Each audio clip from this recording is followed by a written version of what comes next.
লা ইলাহা ইল্লাল্লাহ দুর্গা দুর্গা গায়রুল্লাহ পীর ফকির গায়রুল্লাহ লা ইলাহা ইল্লাল্লাহ লা ইলাহা ইল্লাল্লাহ। আলহামদুলিল্লাহ। ঐতিহ্যবাহী বরদল কর্মিয়া মাদ্রাসার উদ্যোগে আজ 23শে জানুয়ারি রোজ বৃহস্পতিবার রাজনগর মৌলভীবাজারের উদ্যোগে অনুষ্ঠিত হতে যাচ্ছে এক বিশাল ইসলামী মহাসম্মেলন। সম্মেলনের উপস্থিত সদরে এজলাস, আমরা রব্বে কারিমের দরবারে শুকরিয়া আদায় করি যে রব্বুল আলামিন আমাদেরকে দুনিয়ার সমস্ত ঝামেলা থেকে পারেক করে এই রহমতি বরকতি নুরানি মজলিসে আসার এবং বসার তৌফিক প্রদান করেছেন। তাই আমরা সবাই অন্তঃস্থল থেকে শুকরিয়া আদায় করি, বলি আলহামদুলিল্লাহ। আপনারা জানেন বাংলাদেশ একটি ক্লান্তিময় কাল অতিক্রম করছে। বাংলাদেশের অবস্থা একেবারে ঘোলাটে। এই সূর্যের আলোর মধ্য দিয়েও বাংলাদেশে এখন অন্ধকার বিরাজ করছে। এমন একটি অবস্থার মধ্যে, এমন একটি পন্থা, এমন একটি সিচুয়েশনের মধ্যে আমরা বসবাস করছি। আমরা রব্বে কারিমের দরবারে দোয়া করি আল্লাহ রাব্বুল আলামিন আমাদেরকে যেন বাংলাদেশের পূর্ণ স্বাধীনতায় বসবাস করার তৌফিক যেন দান করেন, আমিন। আমি মহাগ্রন্থ আল কোরআনের বৃহৎ একটি আয়াতের কিয়দাংশ পাঠ করেছি। আকা নবী, আশিক নবী, সাদেক নবী, মাসদুক নবী, নবী কিল শিরোমণি পয়গম্বর আরবি সাল্লাল্লাহু আলাইহি ওয়াসাল্লামের অসংখ্য অগণিত হাদিসের ভান্ডার থেকে একখানা হাদিস পাঠ করেছি। যে রব্বুল আলামিন যদি আমাকে আয়াত এবং হাদিসকে সামনে রেখে কয়েকটি কথা বলার তৌফিক দান করেন তাহলে কয়েকটি কথা বলবো। ওমা তৌফিক ইল্লা বিল্লাহ। আয়াত এবং হাদিসের সমন্বয়ে যে বিষয়টি ফুটে ওঠে সেই বিষয়টি হচ্ছে হযরত মুহাম্মদুর রাসূলুল্লাহ সাল্লাল্লাহু আলাইহি ওয়াসাল্লামের জীবন আচার সম্পর্কে। নবীজি সাল্লাল্লাহু আলাইহি ওয়াসাল্লাম, আমাদের নবী সাল্লাল্লাহু আলাইহি ওয়াসাল্লাম সর্বশেষ মহান মানব, যিনি হলেন বদরুদ্দুজা শামসুল হিদায়া, বিশ্বসভার সভাপতি হযরত মুহাম্মদ সাল্লাল্লাহু আলাইহি ওয়াসাল্লাম। আল্লাহ রাব্বুল আলামিন এই পৃথিবীতে মানুষ প্রেরণ করেছেন তার ইবাদতের জন্য। ওমা খালাকতুল জিন্না ওয়াল ইনসা ইল্লা লিয়াবুদুন। লিয়াবুদুন এর তাফসীর অনেক জায়গায় অনেকে অনেকভাবে করেছেন। এর মধ্যে সর্বজন বুঝিত মাশহুরুন আলা আলসিরাতিন নাস যে তাফসীর, সেটা হচ্ছে লিয়াবুদুন এর অর্থ হচ্ছে আলিয়ারিফুন। লিয়াবুদুন এর অর্থ হচ্ছে আলিয়ারিফুন। আল্লাহ রাব্বুল আলামিন এই দরার বুকে মানুষ প্রেরণ করেছেন তার ইবাদতের জন্য। আর অসংখ্য নবী রাসূল প্রেরণ করেছেন কেন? এই প্রশ্নের উত্তর আসে এটা, নবী রাসূল কেন প্রেরণ করেছেন? নবী রাসূল প্রেরণ করেছেন মানুষদেরকে ইবাদতের পদ্ধতি শিক্ষা দেওয়ার জন্য। তাহলে বুঝে আসলো আল্লাহ রাব্বুল আলামিন মানব এমনিতেই সৃষ্টি করেন নাই, নবী রাসূল এমনিতেই সৃষ্টি করেন নাই, এমনিতেই মানুষ প্রেরণ করে নাই, এমনিতেই নবী রাসূলও প্রেরণ করেন নাই। মুদ্রা কথা হলো আল্লাহ রাব্বুল আলামিন মানুষ প্রেরণ করেছেন তার ইবাদতের জন্য, আর নবী রাসূলকে প্রেরণ করেছেন মানুষদেরকে তার ইবাদতের পদ্ধতি শিক্ষা দেওয়ার জন্য। আদম নবী আলাইহিস সালাম থেকে নিয়ে হযরত ঈসা নবী আলাইহিস সালাম পর্যন্ত অসংখ্য অগণিত নবী রাসূল এই দরার বুকে অবতরণ করেছেন, দরার বুকে এসেছেন। সর্বশেষ নবী হযরত মুহাম্মদুর রাসূলুল্লাহ সাল্লাল্লাহু আলাইহি ওয়াসাল্লাম, উনার মাধ্যমে নবুয়ত এবং রিসালাতের যে সিলসিলা দ্বারা আদম আলাইহিস সালাম থেকে নিয়ে শুরু হয়েছিল, সেই সিলসিলা এবং ধারাটাকে মুহাম্মদুর রাসূলুল্লাহ সাল্লাল্লাহু আলাইহি ওয়াসাল্লামের মাধ্যমে শেষ করে খাতামান নবিয়্যিন বলে ঘোষণা করে এই শিলমোহর মেরে দিয়েছেন। কোন জিনিসের মধ্যে শিল মারার পরে এখানের মধ্যে বাড়ানো আর কমানোর যেমন কোনো আর সুযোগ থাকে না, চান্স থাকে না, কোনো অবকাশ থাকে না, মুহূর্ত থাকে না। ঠিক তেমনি ভাবে আমাদের নবী মুহাম্মদ সাল্লাল্লাহু আলাইহি ওয়াসাল্লামের মধ্যে মাধ্যমে নবী রাসূলগণের দ্বারার মধ্যে শিলমোহর মেরে দেওয়া হয়েছে। এখন আর কেউ নতুন করে নবুয়তি নিয়ে আসবে না, নতুন করে কেউ নবী হবেন না। আর যাদেরকে আল্লাহ রাব্বুল আলামিন নবী হিসাবে প্রেরণ করেছেন, রাসূল হিসাবে প্রেরণ করেছিলেন, তাদের মধ্য থেকে কাউকে নবী বা রাসূল এটা অস্বীকার করা যাবে না। ঠিক তেমনি ভাবে মুহাম্মদ সাল্লাল্লাহু আলাইহি সাল্লামের পরে কাউকে নতুন ভাবে আর নতুন নবী হিসাবে সাব্যস্ত করার কোনো সুযোগ ইসলামের মধ্যে নাই। আমি বলেছিলাম মুহাম্মদ সাল্লাল্লাহু আলাইহি সাল্লামের জীবন আচার সম্পর্কে। মুহাম্মদ সাল্লাল্লাহু আলাইহি সাল্লামের উপর নাযিল হয়েছে পবিত্র কোরআন।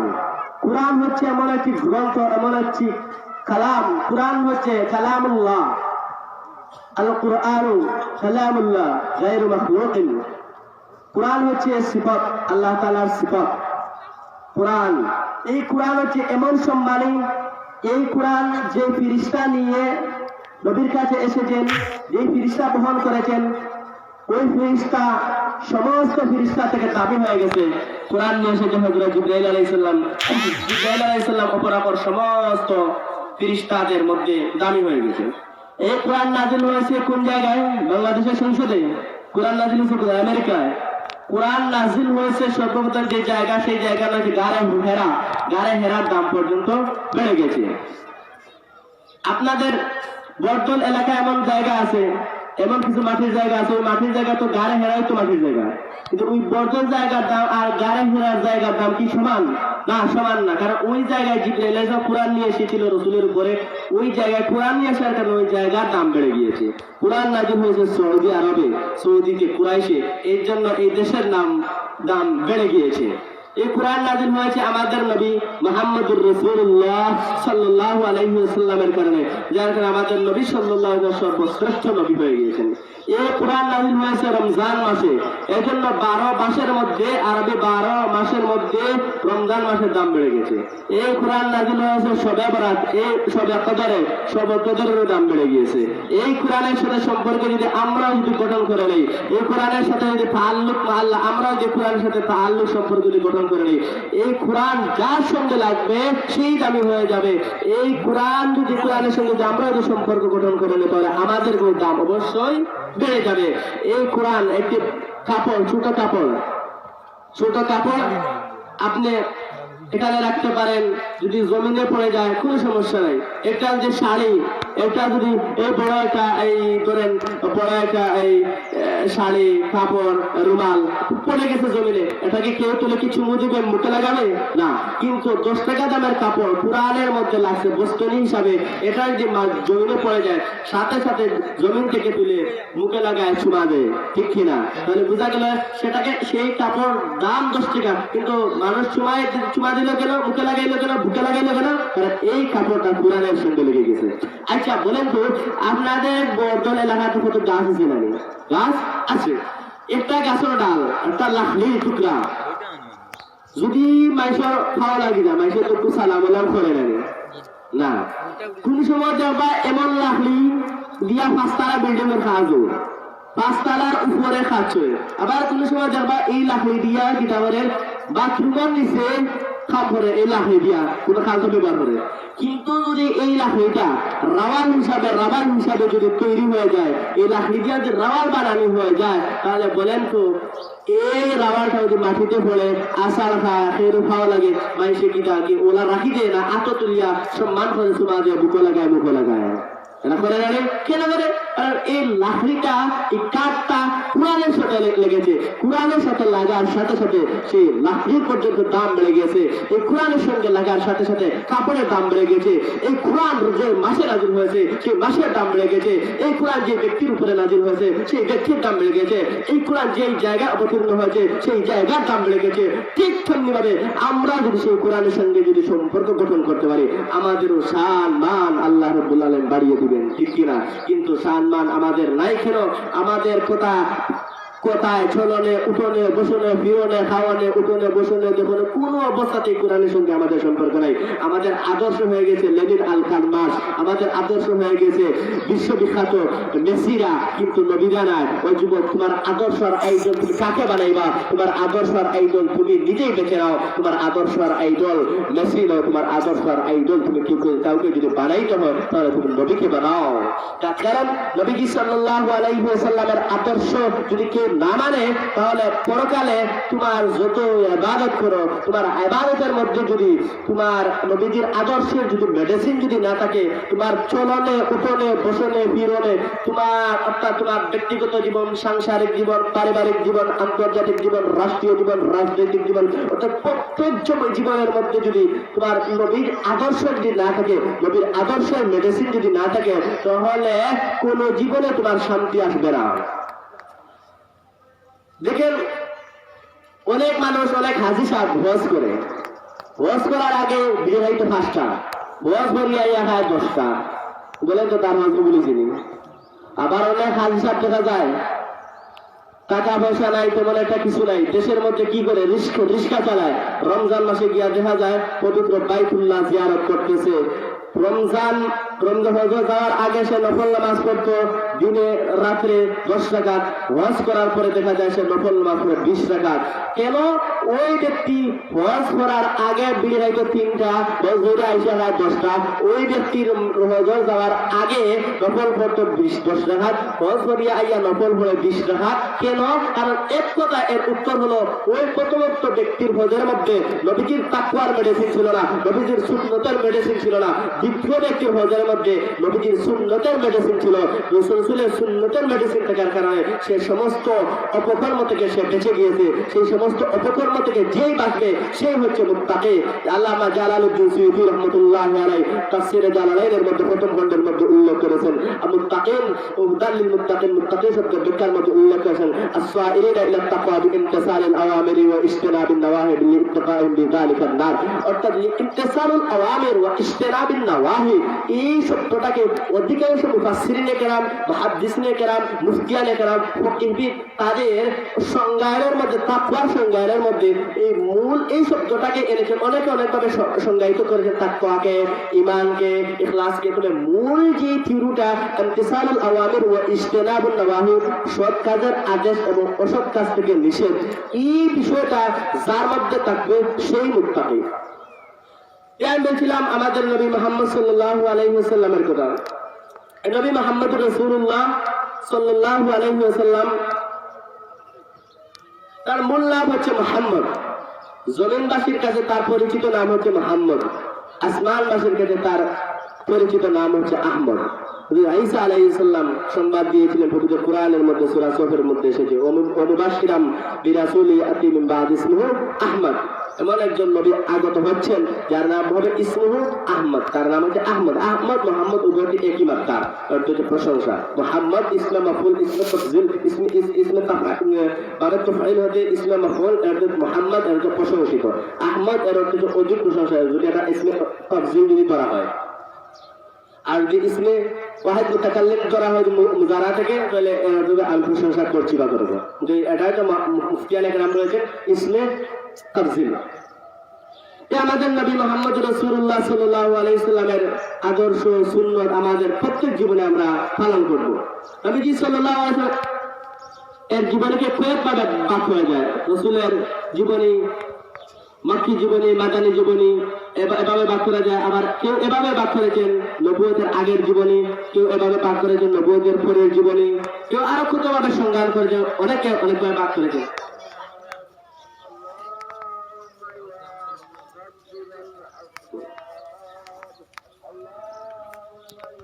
যাই হোক, তো বলি আমি, আমাদের মেহমানরা যখন বড় ভাইয়েরা আসবেন আমি ছেড়ে দিব, কারণ গুস্ত আসলে তো আর ডাল ভাত তো আর চলে না।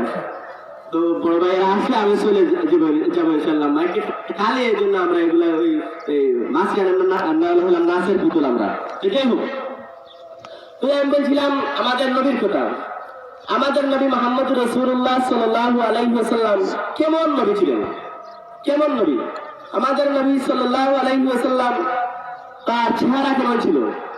আম্মা জান আয়েশা রাদিয়াল্লাহু তাআলা আনহা এর একটি বর্ণনা, যদিও অনেক কিতাবের মধ্যে অনেকে বলেছেন সহিহ বা অনেকজনে অনেক জোড়া তাজিল করেছেন, রদ্দ করেছেন, কিন্তু ফজিলাতান জয়ীফ যদিও হয় তাহলে ফজিলাতান একটা বর্ণনা যাইতেছে। মুহাদ্দিসিনে কেরাম সেটা বলেছেন, 7টা কিতাবের মধ্যে এর রেফারেন্স আছে। জয়ীফ হাদিস বা জয়ীফ বর্ণনার ফজিলাতান বর্ণনা করা যায়, আমি 7টা কিতাব থেকে বের করেছি। তাদরিবুর রাওয়ী, এরপরে আছে আরো মুকবাদুল ফিকর, এবারে রায়দুল্লাহ, এরপরে অনেক কিতাব আছে, আমি কোন কিতাবের নাম বলবো। যাই হোক, আম্মা জান আয়েশা রাদিয়াল্লাহু তাআলা আনহা বলেন, আম্মা জান নবী কেমন ছিলেন, কেমন সুন্দর ছিলেন। আম্মা জান আয়েশা রাদিয়াল্লাহু তাআলা আনহা বলেন, লানা শামসুন ওয়া লিল আফাকি শামসুন ওয়া শামসি খায়রুম মিন শামসিন নাস ওয়া শামসুন নাস তাতলু বা'দা ফাজরিন ওয়া শামসি তাতলু বা'দাল ইশা। আম্মা জান আয়েশা রাদিয়াল্লাহু তাআলা আনহা বলেন, বিশ্ববাসীর মানব মণ্ডলী, ও বিশ্ববাসী মানব মণ্ডলী, দুনিয়া প্রত্যেকটি মানুষের একটি সূর্য আছে, আর আমি আয়েশা আরো একটা সূর্য আছে। দুনিয়ার প্রত্যেকটি মানুষের যে সূর্য আছে, ওই সূর্য প্রত্যেক দিন প্রতিদিন পূর্ব দিগন্তে শুরু হয়, সাদিকের বেলায় পূর্ব দিগন্তে উদিত হয়। আর আমি আয়েশার যে সূর্য আছে, ওই সূর্যটা প্রতিদিন এশার নামাজের পরে আমার ঘরের মধ্যে উদিত হয়। আম্মা জান আয়েশা রাদিয়াল্লাহু তাআলা আনহার একটি বর্ণনা সিরাত ইবনে সাদ এবং সিরাত ইবনে হিশামের মধ্যে উল্লেখ করা হয়েছে। আম্মা জান আয়েশা রাদিয়াল্লাহু তাআলা আনহা বলেন, স্বর্ণমুখী সুই দিয়ে যেন কি যেন কাজ করতেছিলাম, হঠাৎ আমার হাত থেকে সুইটি পড়ে যায় জমিনের মধ্যে। আম্মা জান আয়েশা বলেন, অন্ধকার ঘরের মধ্যে সুই তালাশ করে পাই নাই। এশার নামাজের পরে আল্লাহর নবী ঘরের মধ্যে প্রবেশ করেছে। নবীজির চেহারার আলোতে পুরো ঘর এমনভাবে আলোকিত হয়েছে, আমি দেখতে পারলাম আমার হাতের পরা সুইটি পালঙ্গের কর্নারে পড়ে আছে। এখন বুঝেন আমাদের নবী কেমন সুন্দর ছিলেন। আম্মা জান আয়েশা বলেন, আমি ওই রাসূলের চেহারার আলোতে যেভাবে একবার আলোকিত হয়েছে, ওই আলোর মাধ্যমে আমি সুইয়ের ছিদ্র দিক দিয়ে সুতা ঢুকাইছি। এখন বুঝেন আমাদের নবী কেমন সুন্দর ছিলেন। আচ্ছা ধরেন তাম পৃথিবীর হয়ে সুন্দর, ওয়াম মৌলানা হুসলা ওই রাশমি কামান্দা সুন্দর, তাম পৃথিবী সুন্দর। এই যে তাম পৃথিবীর সুন্দর পুরুষ মহিলা বেকায় বেটি যত তাম পৃথিবীর সুন্দর যদি এক ঘরের মধ্যে যে রাখা হয়, আমাদের আশা করা রসুলের চেহারা এত সুন্দর আছে, যে সুন্দরের আলোয় আমি সুয়ের ছিদ্রের দিকটা আমি সুতা ঢুকেছি। আমি বলতে চাই আমার পৃথিবীর যত সুন্দর আছে, তখন সুন্দর যদি একটা ঘরের মধ্যে যদি রাখা হয়, আর ওই ঘরের মধ্যে যদি লাইট যদি না থাকে, তাহলে সুর নামাদি সুতা তো ফুটারে তোর কথা ফুটানোর নামাদি সুতা ঢুকানো যেত না, ঠিক কিনা? এই জন্য আমাদের নবী কেমন সুন্দর ছিলেন সেটা আপনাকে আমাকে বুঝতে হবে। নবীজি সাল্লাল্লাহু আলাইহি ওয়াসাল্লাম কেমন সুন্দর ছিলেন। আল্লাহ নবীর সাহাবী এক এক সাহাবী ছিলেন এক একটা গুণের অধিকারী। হযরত আবু বকর সিদ্দিক রাদিয়াল্লাহু তাআলা ছিলেন আর হাওয়া উম্মতি, এই উম্মতের সবচেয়ে দয়াতুর যে ব্যক্তি সে ছিলেন কি হযরত আবু বকর সিদ্দিক। তিনি ছিলেন সত্যবাদী এবং দয়াদ্র। অনুরূপভাবে রসুল এক একটা সাহাবী এক একটা গুণের অধিকারী ছিলেন। যেমন হাসান বিন সাবিত রসুলের উল্লাহ কবি, রসুলের শিল্পীটা কবি লাগে হযরত হাসান বিন সাবিত। হাসান বিন সাবিত রাদিয়াল্লাহু তাআলা আনহু নবী সাল্লাল্লাহু আলাইহি ওয়াসাল্লামের চেহারা